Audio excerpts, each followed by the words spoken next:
Medieval India, chapter number 4, Growth of Feudalism, page number 26. Growth of feudalism. A number of important changes took place in Indian society during this period. One of these was the growing power of a class of people who are variously called as Samanta, Ranak, Ratta, Rajput, etc. By the contemporary writers, their origins were very different. Some were government officers who were increasingly paid not in cash but by assigning to them revenue bearing villages. Others were defeated Rajas and their supporters who continued to enjoy the revenue of limited areas. Still, others were local hereditary chiefs or military adventurers who had carved out a sphere of authority with the help of armed supporters. Still, others were tribal or clan leaders. The actual position of these sections varied. Some of them were only village chiefs, some of them dominated a tract comprising of a number of villages, while a few dominated an entire region. They constantly contended against each other and tried to enhance their sphere of authority and privileges. The revenue assignments, called bhoga or fief, granted by a ruler to his officers and supporters, were temporary in theory and were liable to be resumed whenever the ruler wanted. However, this was rarely done in practice, except in the case of outright rebellion or disloyalty. According to current notions, it is a sin to deprive even a defeated ruler of his lands.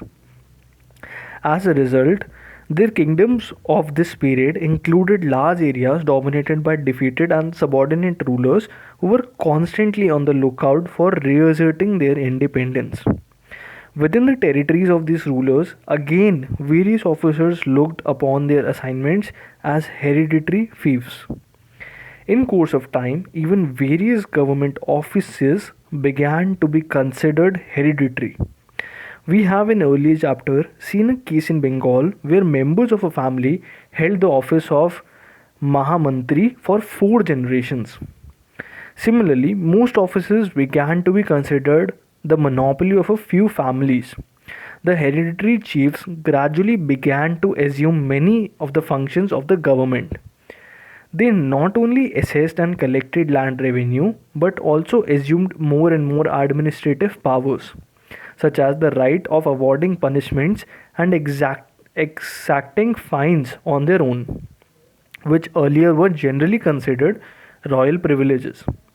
They assumed the right to sublet their lands to their followers without the prior permission of the ruler, thus increasing the number of people who drew sustenance from land without working on it themselves. This type of society may be called a feudal society. The common feature of a feudal society is that a dominant position in society is held by those who draw their sustenance from land without working on it. The growth of such feudal society in India had far reaching effects. It weakened the position of the ruler and made him more dependent on the feudal chiefs, many of whom maintained their own military forces which could be used to defy the ruler. The internal weaknesses of the Indian states became crucial in their contest with the Turks later on. The small states discouraged trade and encouraged an economy in which villages or groups of villages tended to become largely self sufficient. The domination of the feudal chiefs also weakened village self government. But the feudal order did not have disadvantages only. In an age of disorder and violence, the stronger feudal chiefs provided safety of life and property to the peasants and other without which daily life could not have functioned. Some of the feudal chiefs also took interest in the extension of improvement of cultivation condition of the people. There was no decline in the high standard of Indian handicrafts such as textiles, work on gold and silver, metallurgy, etc. During the period, Indian agricultural also continued to be in a flourishing condition. Many of the Arab travelers testify to the fertility of the soil and the skill of the Indian peasant. All the literary works in the period tell us that the ministers, officials, and feudal chiefs lived in great ostentation and splendor. They aped the ways of the king in having fine houses which sometimes were 3 to 5 stories high. They used costly foreign apparel such as imported woolen clothes and Chinese silk, and costly jewels and ornaments made of gold and silver to adorn their bodies. They maintained a large number of women in their households and had a train of domestic servants to look after them. Whenever they moved out, a large number of attendants accompanied them. They assumed the high sounding titles such as Mahasamant Adipati and had their own distinctive symbols such as banners, decorated umbrellas, and the yak tail to whisk away flies. A contemporary work describes the dress and bearing of young son of a royal official, which may be taken to represent the class of petty landed chiefs and state officers. He wears finger rings and earrings of a distinctive style and has a thin golden thread around his neck. His body is yellowish with the saffron rubbed on his body. His shoes have ornamental designs. His clothes are yellow with saffron and have a gold border. Whenever he comes out in public, he is accompanied by a number of attendants, including a person with a casket of betel nuts and 5 or 6 armed men. Big merchants also aped the ways of the king, and sometimes their living was quite royal. Of a millionaire Kotiswara in the Chalukyan period, we are told that huge banners with ringing bells were hoisted over his house and that he owned a large number of horses and elephants. The main building was approached by a staircase of crystal and had a temple of crystal floor and walls which were adorned by religious paintings containing image in crystal. Vastupala and Tejapala, who were ministers in Gujarat, are reputed to have been the richest merchants of their time. From above, we cannot, however, assume that there was prosperity all around. While foodstuffs were cheap, there were many poor people in the cities who could not get enough to eat.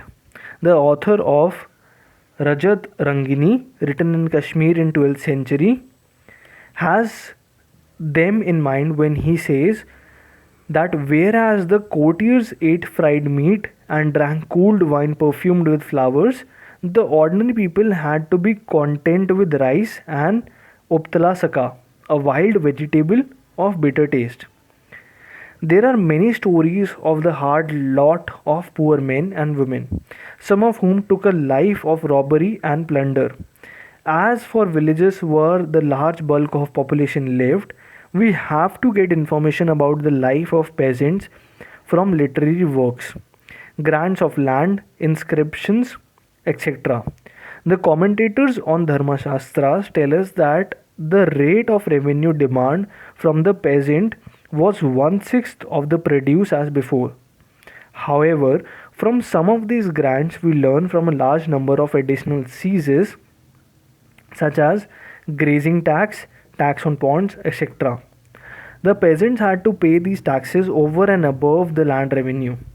In addition, some of the grants gave the grantees the right to levy fixed or unfixed, proper or improper taxes on the peasants. The peasants also had to render forced labor, visti.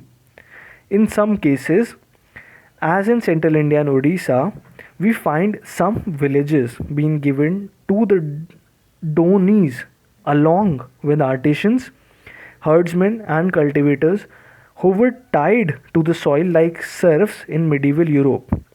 In literary works, we hear of feudal chiefs realizing money on every opportunity that offered itself. We are told of a Rajput chief that he made money even from sparrows and dead birds, pig dung, and shrouds of dead bodies. Another writer tells us that a village which was depopulated due to the actions of feudal chief. To this may be added the frequent recurrence of famines and wars.